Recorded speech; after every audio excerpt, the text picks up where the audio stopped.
राम मंदिर उद्घाटन को लेकर भव्य तैयारियां चल रही। पूरी रामनगरी रामधुन से गूंज रही है और देश विदेश के लोग यहां आने की तैयारी में।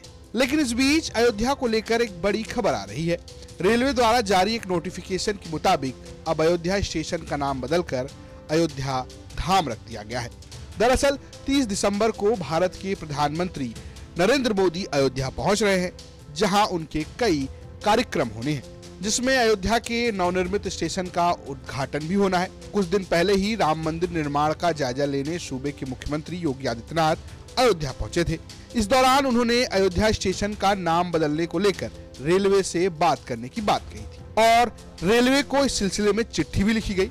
अब रेलवे ने एक पत्र जारी करते हुए साफ कर दिया कि अयोध्या स्टेशन अयोध्या धाम के नाम से जाना जाएगा। बता दें कि 30 दिसंबर 2023 को प्रधानमंत्री नरेंद्र मोदी नए एयरपोर्ट और नवनिर्मित रेलवे स्टेशन का उद्घाटन करने के साथ ही अयोध्या में हजारों करोड़ की परियोजनाओं का उपहार भी देंगे। प्रधानमंत्री नरेंद्र मोदी के स्वागत को लेकर आसपास के जिले के लोग भी अयोध्या आएंगे।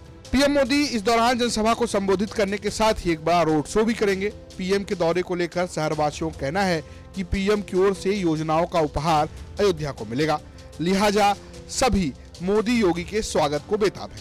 अयोध्या की तैयारियों को लेकर मंदिर ट्रस्ट के सदस्य अनिल मिश्रा ने बताया कि प्रधानमंत्री और बाकी श्रद्धालुओं के स्वागत के लिए पूरी तरह से अयोध्या को तैयार किया जा रहा है और समय से पहले ही काम खत्म कर लिया जाएगा। एक तरफ भव्य राम मंदिर का निर्माण हो रहा है तो वहीं दूसरी तरफ राम मंदिर तक पहुंचने वाले जो रास्ते हैं उनको भी इस तरह से तैयार किए जा रहे हैं कि लोगों को कोई असुविधा न हो। ये जन्मभूमि पथ है और हम देख रहे हैं कि यहाँ पर लगातार काम जारी है और इसको बहुत खूबसूरती से सजाया गया है। अनिल मिश्रा जी ट्रस्ट के सदस्य बात करने के लिए सर, ये जो यहाँ पर निर्माण हो रहा है, अलग अलग जन्मभूमि पथ हो या राम पथ हो या और जो रास्ते हैं, कितना निर्माण पूर्ण हुआ है और 22 तारीख से पहले क्या सारे तैयार?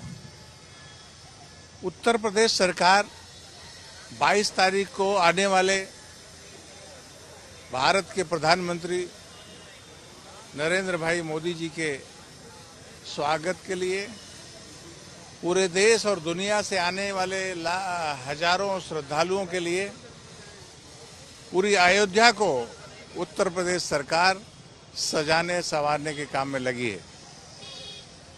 चाहे वो रामपथ को देख लीजिए, श्याम जन्मभूमि पथ को देख लीजिए, भक्ति पथ को देख लीजिए, धर्म पथ को देख लीजिए, सभी मार्ग सज धज करके तैयार होने वाले हैं। प्रकाश व्यवस्थाएं उत्तम श्रेणी की वहाँ हो रही हैं। आवागमन के लिए सभी मार्ग सज धज के तैयार हो रहे हैं। अब हम जहाँ खड़े हैं ये सीधे राम जन्मभूमि के कॉरिडोर के रूप में इसका निर्माण उत्तर प्रदेश सरकार करा रही है। दोनों तरफ दीवारें तैयार हो रही हैं, उस पर अयोध्या और राम के जीवन से संबंधित विभिन्न प्रकार के प्रसंगों का चित्रांकन होगा। आने वाला प्रत्येक श्रद्धालु इस मार्ग पर चलेगा तो भाव विभोर होते हुए प्रभु राम के मंदिर में प्रवेश करेगा। प्रभु राम का मंदिर जो 3 मंजिला बंशी पहाड़पुर के पत्थरों से बन रहा है, वो भी पूरे भारत को एकता के सूत्र में बांधने वाला, मनुष्य को उसके कर्मपथ पर चलने की प्रेरणा देने वाला है। सर, ऐसा कहा गया था कि राम मंदिर का निर्माण जो हो रहा है वो एक तरह से पूरे देश के हर राज्य की उसमें झलक मिलेगी।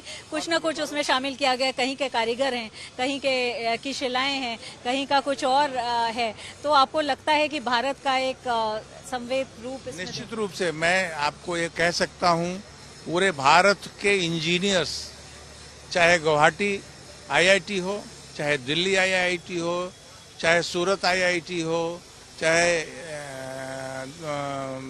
मद्रास IIT हो, चाहे उत्तराखंड में IITs हैं जो उससे जुड़े हुए हों, चाहे कानपुर IIT हो, सभी IITs के इंजीनियरों ने मिलकर के इसकी नींव तैयार किया है।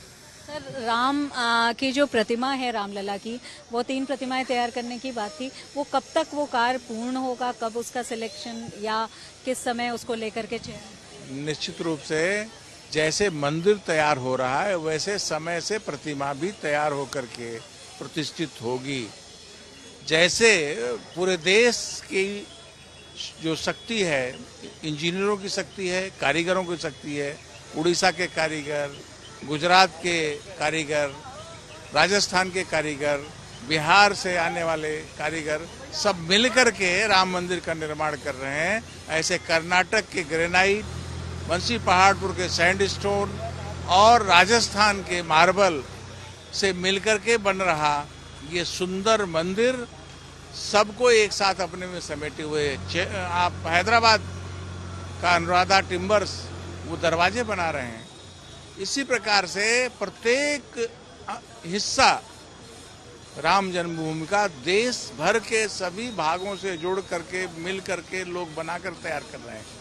आज हम ये कह सकते हैं जैसे पूरे देश के लोगों ने 10 करोड़ लोगों ने राम मंदिर के लिए निर्माण का सहयोग किया था, वैसे देश के लाखों लाख लोग का सहयोग राम मंदिर के निर्माण में हो रहा है, चाहे वो कारीगर के रूप में हो, चाहे इंजीनियर्स के रूप में, चाहे पत्थरों के रूप में हो, चाहे जो सामग्रियां आ रही पूरे देश के सभी हिस्से से आकर के बन रही हैं। जी ठीक है, धन्यवाद सर। अनिल मिश्रा जी ट्रस्ट के सदस्य हैं जो बता रहे थे कि किस तरह से निर्माण हो रहा है और इसमें पूरे देश के कहीं ना कहीं लोगों की हिस्सेदारी है, चाहे इंजीनियर्स हों, चाहे कारीगर हों, चाहे आम लोग हों या वहाँ से किसी ऐसे सामग्री को लाने की बात हो, पूरे देश का उसमें योगदान है। अपने आप में राम मंदिर एक ऐसा अनुपम उदाहरण होगा जो पहले कभी किसी ने नहीं देखा होगा, लेकिन जिस तरह से मर्यादा पुरुषोत्तम श्री राम भारत की सनातन संस्कृति की आत्मा है, उस तरह से राम मंदिर भी एक उसी तरह से एक रूप में दिखाई पड़ेगा जिसमें सभी भारतवासियों का और राम को मानने वाले असंख्य राम भक्तों का की आस्था का वो केंद्र होगा। अयोध्या से शिल्पी सेन की रिपोर्ट, यूपी तक।